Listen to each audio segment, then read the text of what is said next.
Thank you very much for giving me the opportunity to come talk about my work. I'm going to be talking today about information processing costs and corporate disclosures, which is a topic that I'm interested in. The underlying paper that I'm sort of talking about is my dissertation, hopefully soon to be a published paper. So here's, I'll take a step back and sort of get us on the same page. Why I think sort of this interplay between processing costs and disclosure is of interest. So corporate disclosure and financial reporting in general is a topic we care a lot about in accounting and also in finance. And basically, we believe that corporate disclosure and transparency is really essential for capital markets to thrive. There's a lot of research out there that shows benefits, capital market benefits from corporate disclosure. So if you disclose more, better quality disclosure, if you're transparent, you have improved liquidity, which is something we just heard about quite a bit, lower spreads, more trading volume, better cost of capital or lower cost of capital. And so there's a lot of evidence out there that corporate disclosure and transparency is a good thing and can benefit public firms. So now one of the goals of mandatory and voluntary to some extent, although voluntary firms can do whatever they want, is to level the playing field among investors. So in other words, one of the ways we believe that all these outcomes, these good outcomes of corporate disclosure and transparency come about is by leveling the playing field. And sort of there's different playing fields you can sort of level, but it's sort of making the information known out there equal across all the constituents. And I put in here this site by Levitt. Arthur Levitt, who was the former SEC commissioner, had a sort of article where he talked about the importance of regulation and good SEC reporting and good financial reporting, and its goal to sort of level the playing field among investors, sort of this difference between people that know more and people that know less, this idea of informed and uninformed investors. And so one might conclude that, okay, if we provide more information, if we tell everyone what we're doing, if we sort of become very transparent, things will be good, we'll help level the playing field, and we can achieve all these goals that corporate disclosure and transparency have seemed to sort of to show up. And so that's sort of the starting point of this paper and this idea. And now I'm going to sort of overlay it with another idea. And the other idea is, I think, a pretty basic idea of information processing costs, right? And it's exactly it's an intuitive idea. We, as investors, as stakeholders, as outsiders, as people, have a limited ability to process information and to sort of handle information that's thrown out at us and pay attention to what's going on. And we see this in class all the time. There's a 90-minute class, and I have for about 40 of it, and really you're paying attention for 5. But we know that sort of information processing costs are out there. We can't handle all the information at once, and so this actually is a concept that overlays nicely with corporate disclosure. And so how does it overlay? Well, you could ask yourself a question: why are some investors more informed than others? It's actually a question that we just talked about 5 minutes ago. And there could be several reasons, right? You could have insiders, true insiders like managers that know something that the outsiders don't know, and so they're trading on their private information. You could have people out there that sort of, for a living, do analysis and dig up information and find stuff out about the company that we don't know, and then trade on that information. But there's another sort of economic idea out there why some people might actually be more informed. That's not necessarily about them going out and digging per se.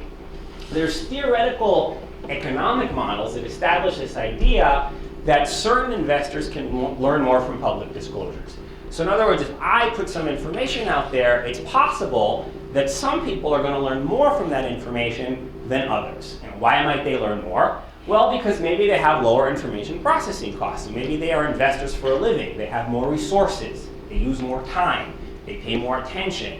And so when you tell them certain things, they learn more, right? Just like in class, right? There's information processing frictions. No. But it's true because, not all of us invest for a living. Some of us, when we invest, right, we do it more passively. We don't have time to pay attention to all the information that's out there. Others of us, who will end up investing for a living, anytime any piece of information is out there, you can pounce on it, you can put it in your model, you can figure out what to do with it. And so basically what that happens is, this phenomenon that some investors may learn relatively more from certain disclosure activities, it's likely to arise when you have sort of variation in what I like to call sophistication. But when I say sophistication, I mean in variation in processing abilities. And so there's just a couple of papers that I'm citing here have talked about this idea of variation in processing abilities. And Bloomfield talks about this idea of limited attention. Actually, they both do. One talks about less sophisticated investors sort of overlooking sort of certain data and not paying as much attention to data that is harder to sort of analyze and process. And the other paper sort of talks in general about how if time in general, time and attention is costly, then you may not pay attention to certain disclosures. And so these theoretical models lay out this basic general idea that some investors can learn more from certain public information. They can learn more because they have prior information that they can use, or they can learn more because they understand it better. And one of the ways to think about how these models work is to say really what's going on is you have variation in sophistication, you have variation in processing costs and an ability to analyze information, and as a result, that's why some people learn more or less from certain disclosures. So that's the background, or that's the background. That's sort of what I had in mind walking into this paper, and the idea that I'm exploring in this paper, the idea that sort of it's explored in this idea, is this disclosure clienteles. That's sort of the point of the paper and what I'm talking about today in the talk. So what's the idea of disclosure clienteles? Well, managers, they invest resources in various disclosure activities in an effort to communicate to investors, right? They have many different levers they can pull. There's different ways they can communicate. There's different things they can say. There's different types of information they can provide. And so the idea of disclosure clientele, at least in the setting of information processing cost, of sophistication, is to sort of say, well, different disclosure activities, they provide different types of information through various channels and means of communication. So distinct disclosure activities may differentially benefit and attract investors with varying levels of sophistication. So I'm basically exploring this idea that maybe there's a matching between how you communicate, and what type of information you provide, and what levers you pull, and who ends up sort of showing up and trading in your stock with respect to whether they're people that trade for a living, sophisticated investors that have lower processing costs, or they're people that have higher processing costs and don't really trade for a living. And so that's the idea that I sort of explore in the paper. And the paper is called Investor Sophistication and Disclosure Clientele. And I just want to give you sort of a background of what I find and sort of what's going on in the paper. So I think, even though this paper is something that I started doing a while back, it's actually quite relevant to the practitioner world. So there's a recent project that's been launched, the SEC's Disclosure Effectiveness Project.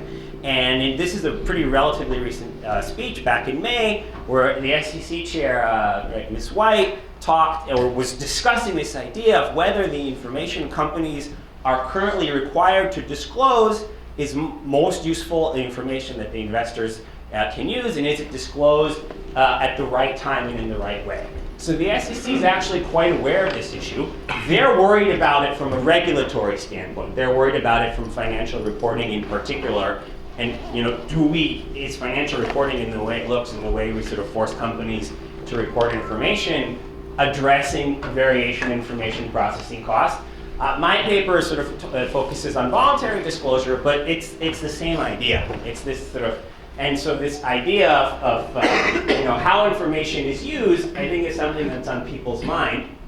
And so there's an article. The follow-up is the director of the SEC's Division of Corporate Finance, which is sort of the regulatory arm that goes and follows what the companies do and sort of checks how the reporting works, says, it's not so easy sort of to decide if we have too much information or not enough, because what one person sees as overload, another might very well see as important for making an investment or voting decision. Yeah, because there's different types of investors with various processing costs. And if I have low processing costs and I invent for a living, and you give me more information, that's going to help me make an investment or a voting decision. But if I have high processing costs and I'm less sophisticated and you start pounding a lot of information, I'm going to get lost. And so it's an issue that, I sort of explored it from a sort of this voluntary disclosure angle, or this idea that, disclosure activities are not created equal, but the SEC is thinking about it from a regulatory perspective. It seems very timely, I guess. And they're talking about how they're going to study how information is disclosed, how the presentation matters, whether the disclosure need to be accessible, useful, and timely. And when I saw this, I said, good, I guess I'm not the only one thinking that, how you disclose matters. If there's at least one other body out there that seems to care, they care about, accounting information, financial reporting, what we study in class, but this idea can sort of become more broad to different disclosure activities. So then you have to ask yourself, who are the more sophisticated investors? Because you sort of have to try to find them. How do you identify variation in sophistication? Normally when we ask this, there's some common answers people throw out. So usually they say, okay, retail, they're not very sophisticated, they don't know what they're doing. And institutions, right, they're very sophisticated. But we sort of have evidence that this is not a fulfilling answer. There are a lot of retail investors that are very smart, there are a lot of institutions that are not so smart, and it's not clear that you just want to sort this way. And so when I sort of address this paper, one of the challenges, as is with a lot of research, as is with many papers, how do you identify the construct that you have in mind? So what I did was I actually do something different. I utilized cross-sectional variation in inefficient exercise activity in the options market. And so I'm trying to go to a setting where I can see what people do and not try to label who they are just based on the fact that they're retail or institutions, to figure out who is sophisticated, who has high processing costs, who has low processing costs, and the other way around. And so why the options market? Well, in the options market, for some firms that pay dividends and have call options, there's a phenomenon where every now and then you're supposed to exercise your options early, or you leave some money on the table. It's not a ton of money, but it's enough money that if you invest for a living and you have low processing costs, you probably wouldn't leave it on the table. And so what I sort of went out and did, there's some papers that document this phenomenon. I said, well, if we aggregate up all the cases where this happens, the more it happens, on average, the less sophisticated or the higher processing costs these investors face. They're not necessarily irrational. They probably have high costs, and so they don't exercise the options, and they leave a little bit of money on the table. And so one of the sort of innovations in the paper is to say, why don't we look at this sort of inefficient exercise of call options to identify where people are behaving like they have high processing costs and where people are behaving like they have low processing costs. And there's advantages and disadvantages every time you go and try to identify something. It's nice that I can observe their behavior, but these are options. It's not equity. There's research that shows that the options and the equity are linked. And there's all the research that shows there's a lot of variation in the types of investors in the options market. So it seems like, this could pick up what I'm after. But as all sort of proxies, you could always pass judgment and say, well, it's possible that you're not quite capturing what you think. So, one thing I did when I created this proxy is I went and I checked. And I said, well, I can identify the firms based on what's going on in the option market, and then I can look at some of the alternative ownership measures that people use in the equity market. And all I did was I sorted all the firm quarters in my sample. This happens at a quarterly level, more or less, because dividends are roughly, when they're paid out, they're paid quarterly. So I have about 750 firms and sort of 8,000 firm quarters, and I sort all of them based on my measure. And if the measure is high, I expect a lot of less sophisticated investors, and if the measure is low, I expect more sophisticated investors. When you look at just institutional ownership on average, you kind of don't find a trend. I mean, it goes up, it goes down, but it's sort of flat. So, okay, that at least my point that retail institution is not the only way to go is bearing out in the data. And then sort of hand collect, at least then, now I'm not sure it has to be hand collected anymore, but hand collect hedge fund ownership in the equity, which is a type of institution which you think on average is slightly more sophisticated. And there you actually find stronger results. You sort of see, yeah, where we expect, sophisticated investors and less inefficient activity, there's more hedge funds. It goes all the way down. Moving a percent on the baseline of about 10 is relatively significant. And then I just check also another type of institutional owner that people sometimes are interested in, institutions that trade a lot, transit institutions. And here it turns out it's a different construct. So transit institutions and sophistication, at least the way I measure it, are two different things. And so sort of the good news is, okay, new proxy seems to sort of line up with some alternative measures of sophistication in a way that you would expect. Sort of identifies that, yeah, just thinking about the world in terms of retail and institutions, probably not enough. Maybe we could think about the world in terms of hedge funds. And then finally, what I sort of did is you say, well, why don't we just look within each group, is there variation in the measure, just to show that you're picking something else up? And I sort each type separately. I look, okay, let's look at all the institution. If you're low institution or high, equal variation in the measure. If you're low hedge fund or high, pretty equal variation in the measure. If you're high transient or low, pretty equal variation. In other words, there's something I'm picking up that's not just 100% overlap with the types of institutions, which is good news for what I'm after, because I'm trying to think about the world differently in this paper. I'm trying to measure processing costs based on actual behavior, and I'm trying to show that this is what you want with a new proxy. It's correlated, but not too much. So that's sort of the idea of identifying, and then you could ask yourself, okay, what disclosure activities do you examine? And this is tough, because we don't really know what draws different types of investors. So the way I thought about it was, and the way that I examined this idea is, let's look at 3 different types of disclosure activities. 3 seems to be a magic number, and all I want them to do is to be different. If they're different enough, I should be able to find some variation across the behavior. And so I look at 3 channels. One is press dissemination. One are levers that you pull to sort of get your information out there to make information more accessible. One is earnings guidance. In other words, do you provide forward-looking earnings information on a regular basis? And the other is your relative investor relations activities. And this is measured as if you basically score very high in IR Magazine's institutional sort of rankings, do you have very strong IR departments? And IR departments sort of do a bit of both, right? On the one hand, their sort of aim is to disseminate information and answer questions and help investors understand what's going on, but they may also provide forward-looking specific information depending on who's talking to them. And so this is what I find. I run a regression of all the firm quarter observations with my measure, and I relate it to these proxies controlling for a bunch of firm level controls. And dissemination is positively related to the measure, which basically means when firms disseminate a lot, you see more of this inefficient exercise activity, you're attracting people with higher processing costs. That kind of makes sense. You disseminate information, you make it more accessible, you attract people with higher processing costs.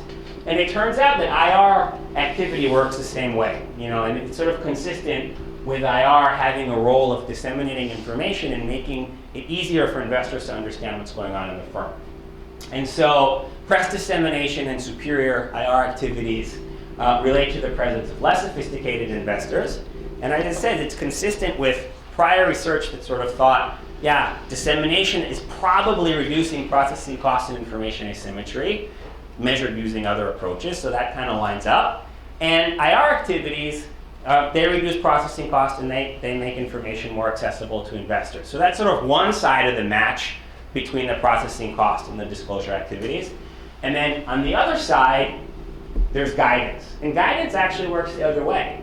Guidance is a piece of information that seems to sort of fit into the models of people that are lower processing costs, that are sort of investing for a living. And you have a negative effect, which means when you issue guidance on a regular basis, you're actually attracting more sophisticated investors, at least the way I measure them. And what's nice is you have an interaction term, say, here to look at how the effect differs before and after Reg FD.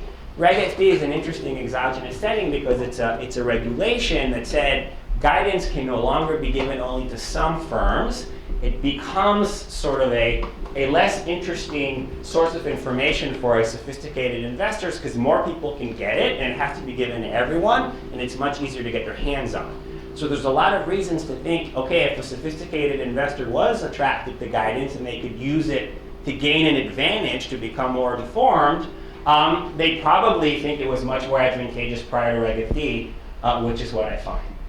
So earnings guidance works the other way. The concentration of sophisticated investors is higher in firms that issue guidance. It's specifically stronger prior to Reg FD, and it also find changes. So let me just skip to the end. While managers invest resources in various disclosure activities, they're not created equal. There is a match between investors and disclosure activities, and it shows that the demand for information, it's not necessarily homogeneous across investors. It varies based on the ability to use information. And so if you're trying to attract less sophisticated, if you're focused on reducing processing costs and increasing accessibility of information, that's the way to get it. Thank you very much.